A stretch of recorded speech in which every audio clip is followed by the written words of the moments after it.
nangyari sa'yo, nanay? Iiyak-iyak po sila. Nakalagay pala doon sa labas po ng room ko, critical. 11 days po na puro x-ray, MRI, kinukunan po ng BP.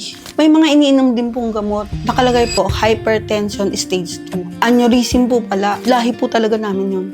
Talaga pong maagang namamatay yung mga tao po. Kahit bata pa po, hypertension po talaga. Nagbubuklat po ako sa Facebook. Tapos po, nung nakita ko to, 15-in-1 pala to. 15-in-1 pala tong dragon fruit na to. Umiinom po ako ting umaga at saka ting gabi po. Tapos yung iba po, umu-order na din po sa akin. Ako po si Janet Bandong. 58 years old na po ako. Ako po ay nagtuturo po sa mga bata sa Best Therapy Learning Center po. Ako naman po ay dito po nakatira sa Don Antonio Holy Spirit dito po sa Quezon City. Ako po nagtatrabaho sa May Payatas po. Mula umaga po, umaga po kasi ako umalis nun eh. Alas 4 po na madaling araw. Tapos po, nung gabi na po, nagsasalita pa po ako nung 11:30 ng gabi na po. Pagkatapos ko po magsalita, pumunta po ako sa kitchen. Hinimatay na po ako doon. Tapos po, dinala po ako sa ospital. Wala na po akong malay. Pagising ko po, kinaumagahan na po. Binigyan po ako ng ilang gamot lang po. Losartan, tsaka amlodipine. Yun lang po, sabi, overpatig lang daw po. Umuwi na po ako. Pag uwi ko po sa bahay, medyo nahihilo-hilo pa po ako. 2 araw pa pong tumagal, nakaupo lang po ako sa bahay, pero hindi na po ako gumagalaw na tatayo-tayo pa. Sabi po ng anak ko, "Nako, anong ginawa niyo kay nanay? Pa-CT scan niyo yan." Dinala po ako agad nung isa kong anak, si Abby po. Dinala po ako sa San Mateo Medical Center po. Kinunan po ako ng blood pressure. Bagamat umiinom naman po ako. Pero nung kinunan po, ang blood pressure ko po, 230/120 po. Tapos emergency na po. Tapos ang dami na pong kinuha, mga x-ray, madami na po. Pati po sa ulo. Tapos po, dumalaw po yung ibang mga anak ko, si CJ po. Sabi po, "Anong nangyari sa'yo, nanay?" Iiyak-iyak po sila. Pero nakaupo po ako, nakaganon lang po ako. Nakalagay pala doon sa labas po ng room ko, critical. Sabi ko, "Ay, ba't critical naman? Ayoko na dito. Aneurysm ka daw. May x-ray nga po yun eh." Nakalagay po, hypertension stage 2. Meron pong, may plate pa po yung pag-CT scan po, tsaka MRI po. Nung 2023 po yun.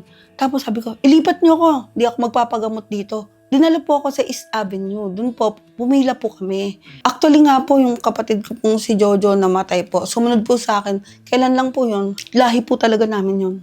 Talaga pong maagang namamatay yung mga tao po. Kahit bata pa po, hypertension po talaga. 11 days po ako sa hospital talaga yon. Pag gising po, tulog, gising, tulog. Tumatayo-tayo din po, pero nakahiga lang po.